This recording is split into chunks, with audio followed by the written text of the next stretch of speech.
Were you influenced by DJ Academics? Because we know Flacco was. That's like his hero and shit. Yeah. So did Act doing the War in Chirac influence you to start doing the docs? Yeah, definitely. I don't think Act's War in Chirac influenced me specifically as far as like when I started. It wasn't like, oh, I'm trying to be like Act. It was more like I was trying to do like documentary style content about stuff I was interested in, and often that would be stuff that the Act would talk about as well.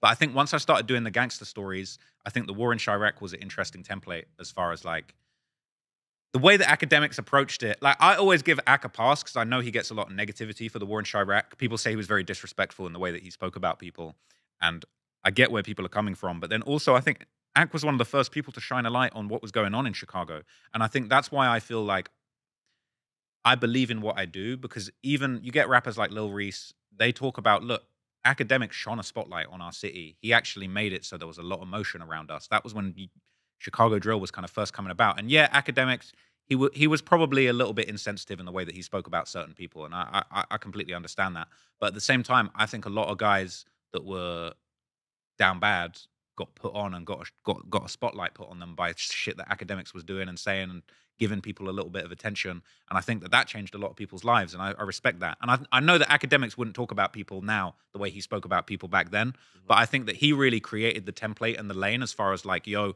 we're basically going to report on the real crimes that are going on behind the music, because that's really what's going on. People are getting killed every week in Chicago. You know, the Lil Jojo situation. Ak was damn near reported on that shit as it happened. And it's like, I don't think it's Ak's fault. You can't say Ak's responsible. That's just what was going on. And for many people, they wouldn't have even been aware of what was going on in Chicago if it wasn't for Academics doing that journalism. And I think that he kind of walked so people like us could run, I would say. Absolutely. You know what I'm saying? Shout out Academics, man. Cool dude. We met him. Yo, like, listen, and even Academics, yo, and here's why I feel like everybody should be influenced by Academics, right? So, like, because the history of what we do is so young, well, we forget, right, that, bro, 2010, like, the route into what we're doing right now had a bunch of gatekeepers at that door. Meaning, yo, if you wanted to get into this, you had to go through, like, iHeartMedia, Viacom, all right, Power 105, Power 106, right? It was Academics being rejected from the radio that he said, oh, bro, well, these niggas is on bullshit. I'm going to go on YouTube and act like I'm at a radio station. And he finessed them for about like a solid like year or so, acting like he was a radio host. And then he just came out and said, okay, listen, I'm not at a radio. Y'all got me. I'm independent. And that right there have broke down the door for us to do these podcasts, right? So like, even if you don't like the War in Chirac, you have to say, okay, he's the reason why all of this exists. And to me personally, bro, if we like list the greatest hip hop commentators of all time, bro, it's hard for anybody to put anyone above Academics, right? Because who do you put above, like Charlamagne? No, right? Charlamagne, Hip hop. Era, you know? What do you mean, think like that's Big different. Boy and shit? Huh?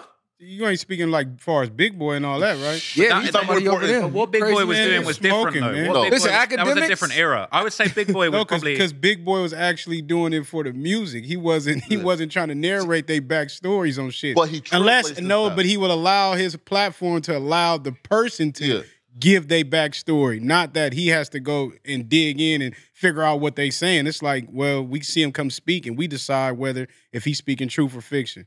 Listen, Hold up. You gotta pay homage to the vets. That's one. course. That's one issue with our culture is if somebody get a wave, they get motion right now, and we forget all the work that these dudes put in. Like you said, Charlamagne. Like, is you crazy? That's Charlamagne. Like, you know how much course. work that nigga put in, how much groundwork. This before the internet. I'm talking about when you had to go outside, you had to go up to the stations, you had to take classes and courses, not just jump on YouTube with a camera and get a following. Like, you had to really go tap in. Now you can skip that.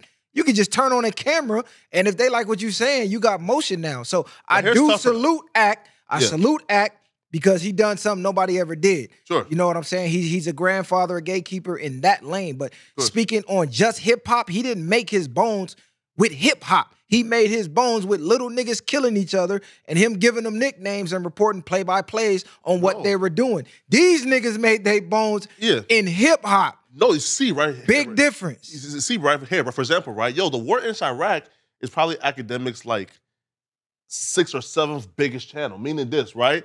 Yo, Academics' first big channel, came from, I guess, like just repurposing the like Breakfast Club clips, right? And then academics started talking about just general mainstream news. And like the bulk of what he built started from speaking on hip hop stories, like Young Thug. Listen to what you just said. But listen to what you just said. Who's on the Breakfast Club? It's Charlamagne, but though. But you said he just got all his shit from reclipping the Breakfast Club. No, like right?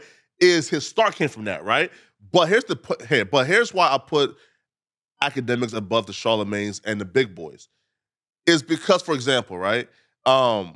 When you start on on like the radio, right? Like you already come with this like prepackaged like platform, this prepackaged audience, right? To build it up it's a lot harder. And then two, they ain't really trailblaze nothing. Meaning this, right? Like academics started an entire industry, right? This right here, the independent like hip hop media platforms started from academics. So one, if we're doing like commentary for commentary, he's up there, but you also take into consideration that he trailblazed and started and founded an entire industry. Gotta stop you there. He's above Charlamagne. Forgot about Star and Buck Wild. They've been doing this. Long before we heard of an act, you had Star and Buck Wild. You had the Wendy Williams. It was a lot of people already trailblazing this path so act could come and be what he was. If it wasn't for them niggas already laying the foundation, see, you a little younger, so you don't know. Yeah. But they already was laying the foundation in hip-hop for this to be accepted. Yeah. So it was kind of the perfect storm. It's like sometimes you might create something, but you don't get the credit. Somebody else come and they jump out the gym and they boom and they get the credit. But it's like, hey, without me laying this groundwork, this foundation, this building wouldn't even be able to be built. You can't build it without the foundation. It's going to crumble. So a lot of people had to crawl so Act could walk, jump, fly, whatever he's doing right now. I can't just let you say that. Yeah, it's crazy because he did great, like you said, of opening another lane, but things just transcended. He was able to capitalize on the times that we in versus just being able to have to do the groundwork and have to go actually meet these rappers, actually have to go meet these people, was able to get online, use his voice for a platform, and then escalate now because of the times of, like we say, these videos and a lot of these devices now where you don't have to do the same groundwork. All you have to do is put in the work, and 9 times out of 10, you can sprout up with the right viral moment, and now you taking off. Imagine doing what y'all doing now without YouTube. Oh, yeah, like shout out Smack, because he was one of the innovators too. The cocaine DVDs where they had to go with the cameras and hit the projects. These niggas you reporting about, and these niggas got 50 guns pointing at the cameras, and you like, oh shit, nigga, point it down.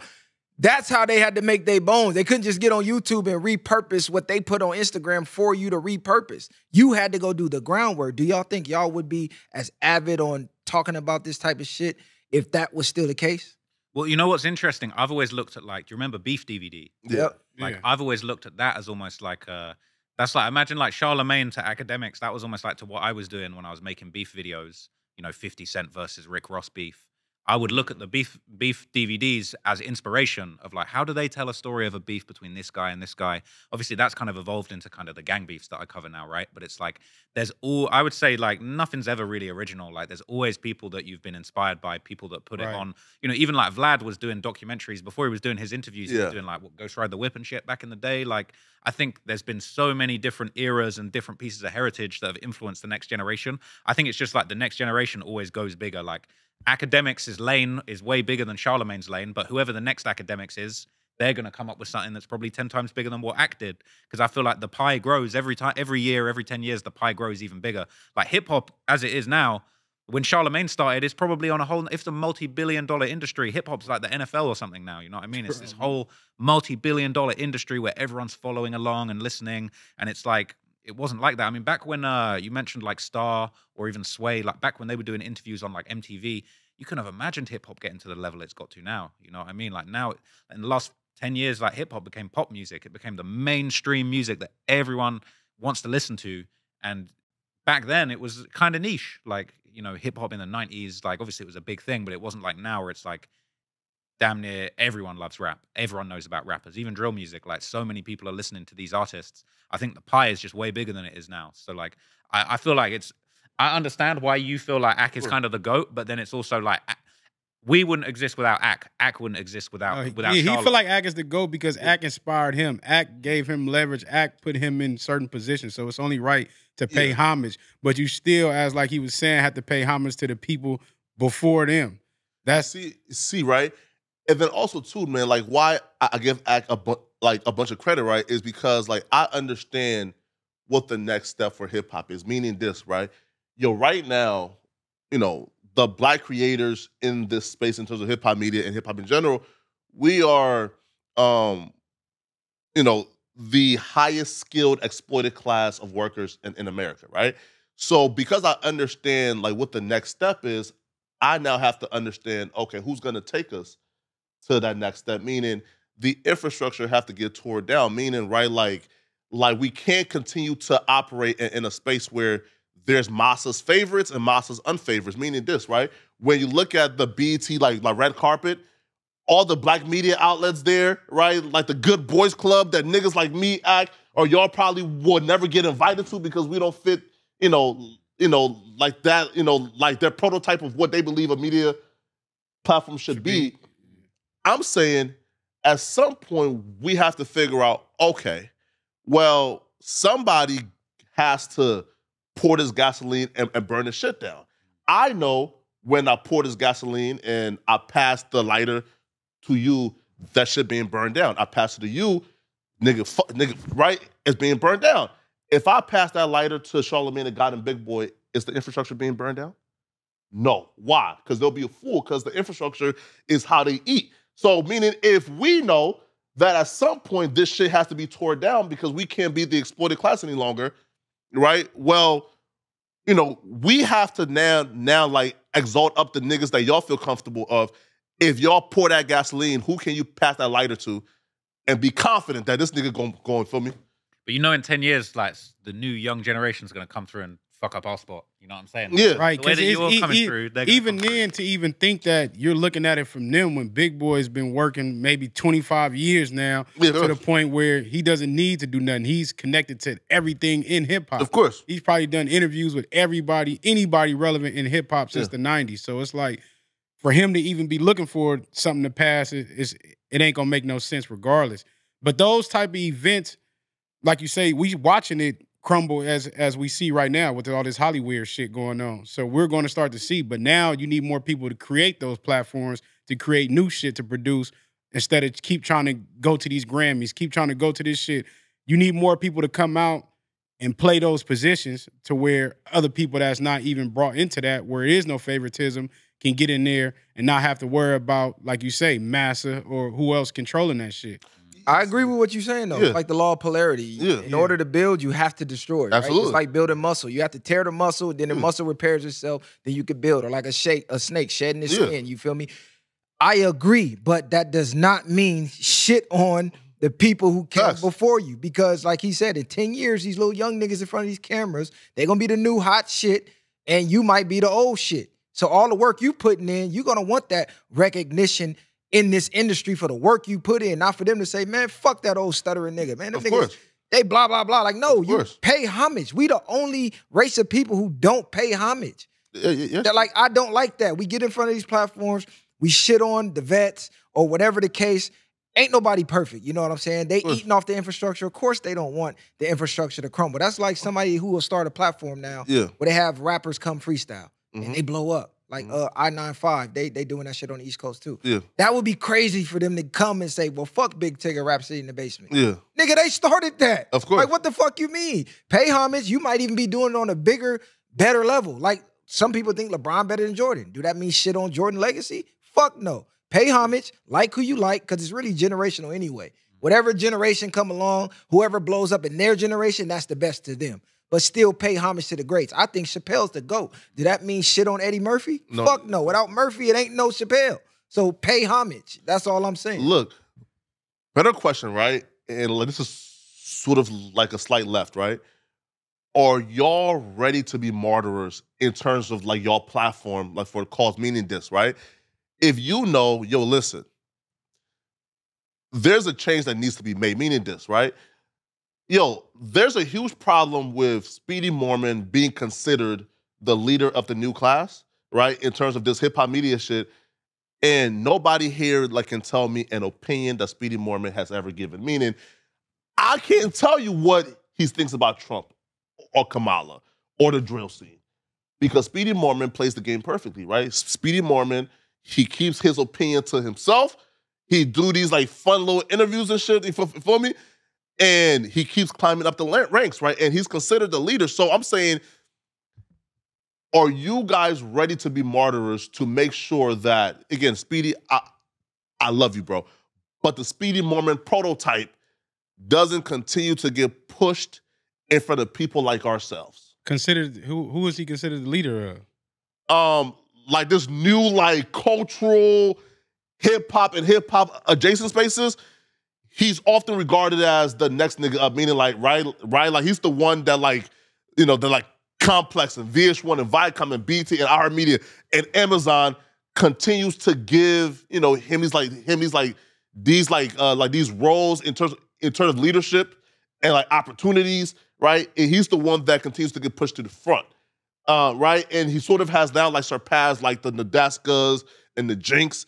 He's now like the new nigga up now where Viacom, Amazon, iHeartMedia, Complex, et cetera, exalts him. So I'm saying like that prototype of niggas who shut up and chuckle and do these interviews, right, without giving their actual opinions on this shit, dumb niggas I don't trust that like when it comes to like pour this Vaseline and pour this fire out, that niggas like Speedy is gonna pick up the match and say, yeah, Flacco, let's burn this shit down too. Listen, check this out.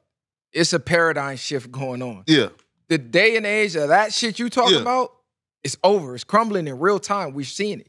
Gatekeepers are crumbling. Yeah.